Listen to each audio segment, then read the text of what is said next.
Imagine करो, एक दुनिया जहां सबसे फेमस एविएटर आसमान में उड़ते उड़ते अचानक गायब हो जाए। ना क्रैश का कोई प्रूफ, ना बॉडी, ना प्लेन, बस एक रहस्य जो आज तक सॉल्व नहीं हुआ। ये कहानी है अमीलिया एयरहार्ट की, एक ऐसी उड़ान की जो हिस्ट्री का सबसे बड़ा अनसॉल्व्ड मिस्ट्री बन गई।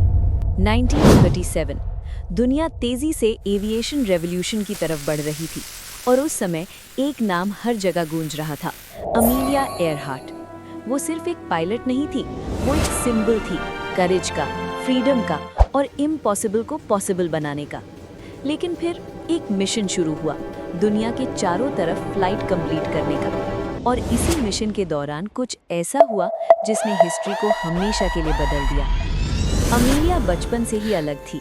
जब बाकी लोग नॉर्मल जिंदगी जी रहे थे, वो स्काई को अपना प्लेग्राउंड मानती थी। 1928 में वो पहली वुमन बनी जिसने अटलांटिक ओशन क्रॉस किया और 1932 में उसने सोलो फ्लाइट करके दुनिया को शॉक कर दिया। उस समय एविएशन बहुत रिस्की था, टेक्नोलॉजी लिमिटेड थी, लेकिन अमीलिया के लिए रिस्क ही एडवेंचर था। 1937 में उसने डिसाइड किया कि वो पूरी दुनिया के चारों तरफ फ्लाइट करेगी। रूट लंबा था, डेंजरस था, लेकिन अगर वो सक्सीड करती तो ये हिस्ट्री का सबसे बड़ा एविएशन अचीवमेंट बन जाता। 2 जुलाई 1937 सुबह का समय, अमीलिया एयरहार्ट और उसके navigator Fred Noonan Pacific Ocean के ऊपर उड़ रहे थे। उनका टारगेट था एक छोटा सा आइलैंड, होलैंड आइलैंड, जो इतना छोटा था कि मैप पर बेयरली दिखता था। प्लेन था लॉकहीड इलेक्ट्रा, फ्यूल लिमिटेड था, नेविगेशन मुश्किल था और वेदर अनप्रेडिक्टेबल। रेडियो मैसेजेस आते रहे। अमीलिया कह रही थी, हम आपको नहीं देख पा रहे, फ्यूल कम हो रहा है। फिर अचानक साइलेंस, कोई डिस्ट्रेस सिग्नल नहीं, कोई एक्सप्लोजन नहीं, बस कंप्लीट डिसअपीयरेंस। यूएस नेवी ने मैसिव सर्च ऑपरेशन शुरू किया। शिप्स, प्लेन्स सब लगा दिए गए, लेकिन कुछ नहीं मिला। ना प्लेन, ना रेकेज, ना अमीलिया। यहीं से शुरू होता है असली रहस्य। अगर प्लेन क्रैश हुआ था तो डेब्री क्यों नहीं मिला? अगर वो लॉस्ट हुई थी तो रेडियो सिग्नल्स क्यों बंद हो गए? कुछ रिपोर्ट्स कहती हैं कि आखिरी मोमेंट्स में अमीलिया काम थी, पैनिक नहीं कर रही थी। तो क्या वो क्रैश नहीं हुई? पैसिफिक ओशन में सर्च के दौरान कुछ भी सॉलिड एविडेंस नहीं मिला, लेकिन बाद में कुछ स्ट्रेंज क्लूज सामने आए। एक आइलैंड, निकोमारोरो, वहाँ कुछ बोन्स मिले। कुछ लोग कहते हैं कि वो अमीलिया के हो सकते थे, लेकिन रिपोर्ट्स कॉन्ट्रडिक्ट करती हैं। कुछ साइंटिस्ट्स अग्री करते हैं, कुछ रिजेक्ट। और सबसे बड़ा सवाल, अगर वो वहाँ थी तो फिर रेस्क्यू क्यों नहीं हुआ?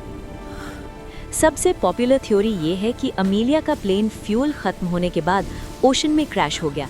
पैसिफिक ओशन बहुत गहरा है, इसलिए रेकेज कभी नहीं मिला। सिंपल, लॉजिकल, लेकिन proof zero. Theory 2, castaway theory. इस थ्योरी के अनुसार अमीलिया क्रैश नहीं हुई, बल्कि वो निकोमारोरो आइलैंड पर इमरजेंसी लैंडिंग करके सर्वाइव कर गई। वहां मिले बोन्स, टूल्स और आर्टिफैक्ट्स इस थ्योरी को सपोर्ट करते हैं, लेकिन फिर भी कंक्लूसिव एविडेंस मिसिंग है। Theory 3, Japanese capture theory.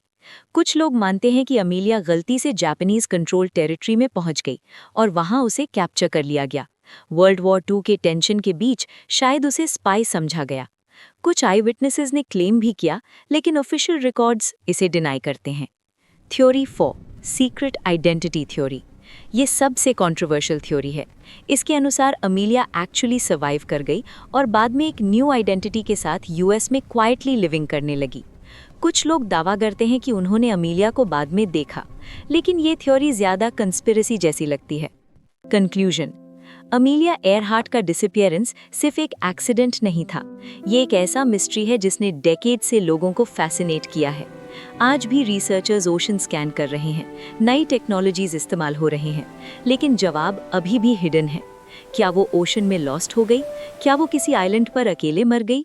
या फिर सच कुछ और ही है जो हम आज तक नहीं जानते? शायद कुछ रहस्य कभी सॉल्व नहीं होते और अमीलिया एयरहार्ट की कहानी उन्हीं में से एक है।